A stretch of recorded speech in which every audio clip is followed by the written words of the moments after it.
पंछी कहते हैं गगन बदला है, पंछी कहते हैं गगन बदला है, फूल कहते हैं चमन बदला है। हकीकत ये है कि लाश तो वही है, मात्र कफन बदला है। लाश तो वही है, मात्र कफन बदला है। क्योंकि हमारा नज़रिया जैसा होता है हमें दुनिया वैसी नज़र आती है।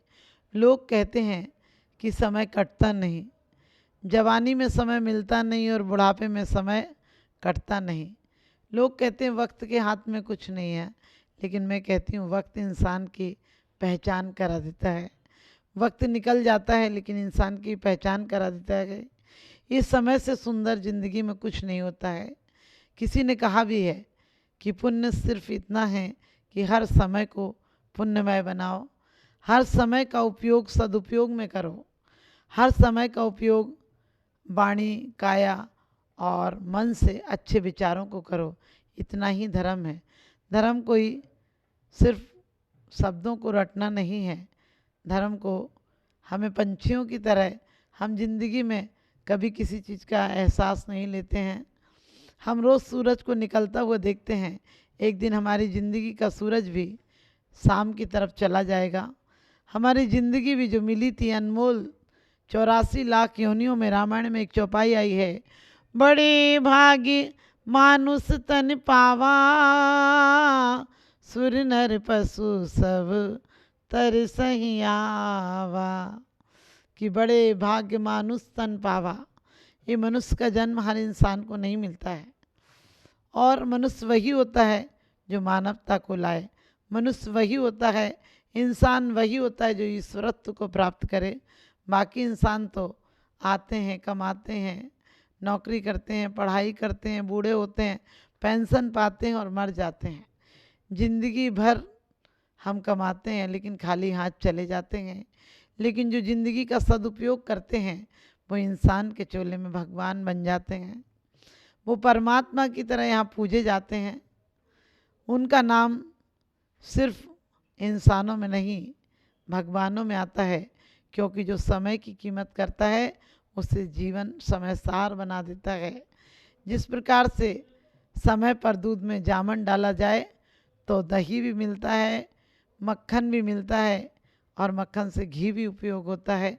इसी प्रकार से हम अपने जीवन का उपयोग करें। हम प्रत्येक क्षण ये सोचें कि हमारी मन वाणी काया के द्वारा किसी का हित तो नहीं हो रहा है। चले अंदर कतरनी तो करे कि हाथ की माला, हमारी वासनाओं ने हमें बदनाम कर डाला। हम जिंदगी में व्यर्थ के विचारों में समय खोते हैं। आपने देखा होगा कहीं भी हम मिलते हैं तत्व चर्चा नहीं करते हैं।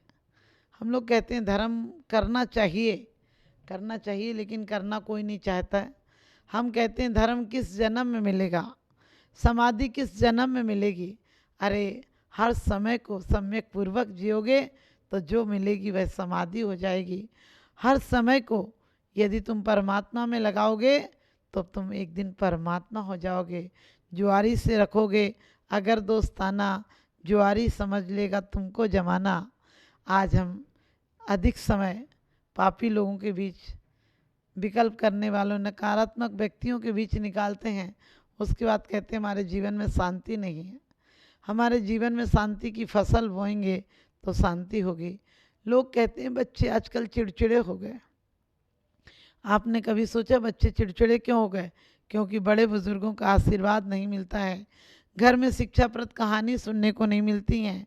बड़ों के साथ रहने का वक्त नहीं मिलता है। हमने भले जवानियों में हमने किताबें ज्ञान बहुत कर लिया हो, हमने गणित और विज्ञान पढ़ लिया हो, लेकिन ज़िंदगी की बुज़ुर्गों की किताबों के आगे सब फीका है। पहले लोग पढ़ाते थे 1 2 3 4 करो सभी से प्यार। अब पढ़ा रहे हैं 1 2 3 बाप बेटा फ्री। पहले पढ़ाते थे का से कमाओ, खा से खाओ, गा से गीत गुनगुनाओ और घा से घर बनाओ। लेकिन अब पढ़ा तो रहे हैं लेकिन उल्टा हो गया। का से कर्जा लो, खा से खा जाओ, गा से गायब हो जाओ और घा से कोई आए तो घुर्राओ। ऐसी हमारी ज़िंदगी बन गई। पहले दरवाजे 2 पल्ले के होते थे, यानी हमारे जीवन में मैत्रीता का प्रतीक थे कि लोग मिल कर रहना। लेकिन आजकल दरवाजे भी बेशरम हो गए। बिना खोले खुल जाते हैं और बिना बंद किए बंद हो जाते हैं, इंसानों की तरह हो गए। ये इंसानों के दिलों के दरवाजे भी ना जाने कब बंद हो जाते हैं, कब खुल जाते हैं। आदमी एक गिरगिट से भी बदतर हो गया है, ना जाने कब कब किससे कैसा व्यवहार करता है। चेहरे पे चेहरे हैं, दाग बहुत गहरे हैं, चेहरे पे चेहरे हैं, दाग बहुत गहरे हैं। और धर्म के नाम पर हम अंधे और बहरे हैं, धर्म के नाम पर हम अंधे और बहरे हैं। हम जिस प्रकार से कहा कि हम धर्म के नाम पर अंधे और बहरे हैं, हम धर्म को दोहरा लेते हैं। सिर्फ जिनवाणी तक जाती है हमारी वाणी, जिनवाणी के शब्द हमारे हृदय तक नहीं जाते हैं। हमारे परमात्माओं की वाणी को हम मानते हैं लेकिन उन पर चलने की कोशिश नहीं करते हैं। जबकि हर परमात्मा की वाणी जिस काल में वो जिए, उनका आनंद, उनका अनुभव इतना सुखद था कि उनको देखकर बहुत लोग उनके साथ चल पड़े थे, उनके मार्ग पर चल पड़े थे। जो रात गई सो रात गई, वह रात ना वापिस आती है। जो रात गई सो रात गई, वह रात ना वापिस आती है। जो बात गई सो बात गई, वह बात ना वापिस आती है। दुल्हन को ले बारात गई, बारात ना वापिस आती है। दुल्हन को ले बारात गई, बारात ना वापिस आती है। तो हम समय को कैसे जिएं? हमारे आचार्यों ने भी कहा है कि जो योगन की चपलाई, ताते हैं आश्रव भाई, आश्रव दुखकार घनेरे, बुद्धिवंत तिन्हें निर्वेरे। कि आश्रमों को पुण्य आश्रव करो, अशुभ आश्रम नहीं करना। अपने मन वचन काया से हमेशा शुभ विचार करो, किसी का अशुभ विचार नहीं करना। यदि आपके प्रति कोई गलत भी बोलता है तो आप उसके प्रति विचारों को अच्छा रखेंगे तो धीरे धीरे उसके विचारों में भी परिवर्तन आ जाएगा। कुंद कुंद स्वामी ने भी कहा है कि सम्यक दृष्टि का काल वैराग्य और ज्ञान में जाता है और मिथ्या दृष्टि का काल कलह में, ईर्षा में, चुगली में, निंदा में जाता है। अब आप अंदाज लगा सकते हैं कि आप सम्यक दृष्टि हैं या मिथ्या दृष्टि हैं। आपका काल यदि ज्ञान, वैराग, तत्व चर्चा में जाता है, लेकिन आप अपने आप में अनुभव करके देखना, कहीं जिनवाणी की बात हो, कहीं तत्व चर्चा हो, कहीं उपदेश हो, हम उनको विस्तीर्ण नहीं करते हैं, हम उनका विस्तार नहीं करते हैं। लेकिन कहीं निंदा चुगली हो तो हम उसे तुरंत शाम तक बहुत बड़ा चढ़ाकर बोलते हैं। हम अपने जीवन में कहते हैं कि समय का सदुपयोग करो। हमारे जीवन का समय का सदुपयोग सिर्फ इतना सा है कि हम अच्छी स्मृतियों को, धार्मिक स्त्रियों को, प्रेम की स्मृतियों को अपने निकट रखें, प्रेम की स्मृतियों को संजो कर रखें, ज्ञान और वैराग्य की स्मृतियों को संजो कर रखें। क्योंकि ज्ञानी से ज्ञानी मिले, करे ज्ञान की बात, और मूर्ख से मूर्ख मिले, कह घूसा के लात। यदि आप लोग आज मिलते हैं, हमारे यहाँ का विकथा नहीं करना, विकथा करने में भी पाप बंद होता है। एक एक बार बोली गई वाणी कितने कितने समय बाद तक फल देती है। दुर्गंधा की बात आपने देखी, एक बार मुनि की अवहेलना की और मुनि का उपहास किया, उसके कारण कितनी बार गलत गलत जगह नरक आदि में जाना पड़ा। लेकिन जब जीवन में परिवर्तन आया, जब जीवन में बदलाव आया, गुरुओं की संगति की, गुरुओं की वाणी को आप धारणा की, अपने आप में लाए, तो वही दुर्गंधा एक दिन रुक्मणी हो जाती है, वही मधु का जीव एक विद्याधर हो जाता है, तो प्रदमन हो जाता है। तो हम लोगों को चाहिए कि हम इन चीज़ों के साथ ज़िंदगी में कुछ मत मांगो।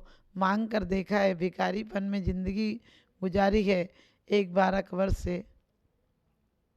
अकबर के दरबार में बीरबल को जाना था, क्योंकि लोगों ने आग्रह किया था कि तुम बीरबल से हमारे गांव के लिए एक मदरसा मांग लो, एक स्कूल मांग लो बच्चों के लिए।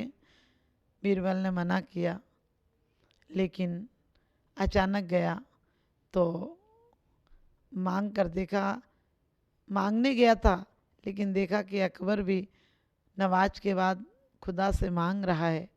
वो लौटने लगा। अकबर ने बोला तुम क्यों लौट रहे हो?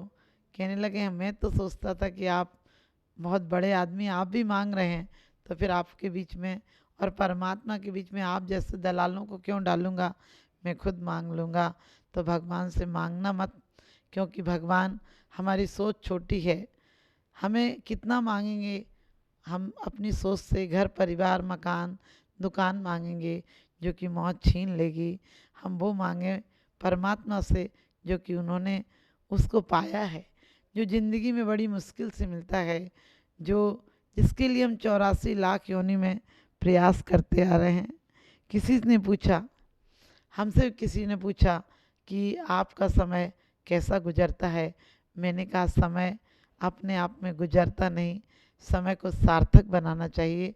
समय क्या गुजरेगा, हम गुजर जाते हैं, समय तो यहीं रहता है। समय एक होता है, किसी के लिए पुण्य का कारण होता है, किसी के लिए पाप का कारण होता है, किसी के लिए वरदान होता है तो किसी को अभिशाप होता है। परिस्थितियां एक सी होती हैं, लेकिन जो सदुपयोग करते हैं उनके लिए स्वर्ग का एहसास होता है। हम जीवन में कोई चुनौतियां भी हों तो उन्हें चुनौतियां माने, अपने प्रश्न पत्र माने, उन्हें जीवन में दुखद होकर नहीं बिताएं। आपने देखा होगा कभी कभी हमें कोई गाली दे दे, निंदा कर दे तो हम आग बबूला हो जाते हैं, जबकि सामने वाले से कहो कि तुमने हमारे लिए इतना टाइम निकाला, कौन निकालता है, आपने मेरे पे एहसास किया, एहसान किया है।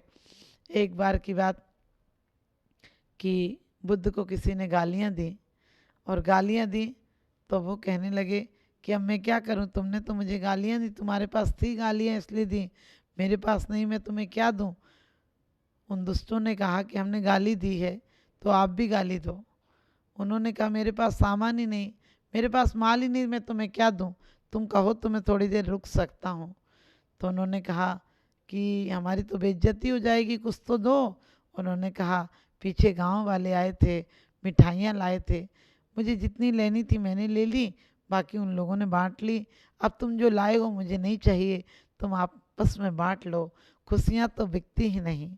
आज का हाल ऐसा हो गया, खुशियाँ तो बिकती ही नहीं, गम ही बांट लेते हैं। और प्यार क्या चीज़ है, ज़िंदगी में नहीं, सिर्फ पिक्चर में देख लेते हैं, सिर्फ पिक्चर में देख लेते हैं। हम लोग अपनी प्राचीन पद्धति को अपनाएं, संयुक्त परिवारों में रहें, मंदिर में आराधना और उपासना करें, सूर्य की पहली किरण हमारे जीवन में प्रभात लाए। सूर्य से हमारा जीवन भी, जैसा चढ़ती सूरज के दिन होते हैं तो सुंदर लगता है, लाली दोनों होती है, एक सुबह की लाली होती है, एक शाम की लाली होती है, लेकिन लाली में बहुत फ़र्क होता है, एक जगाने वाली होती है और एक सुलाने वाली होती है।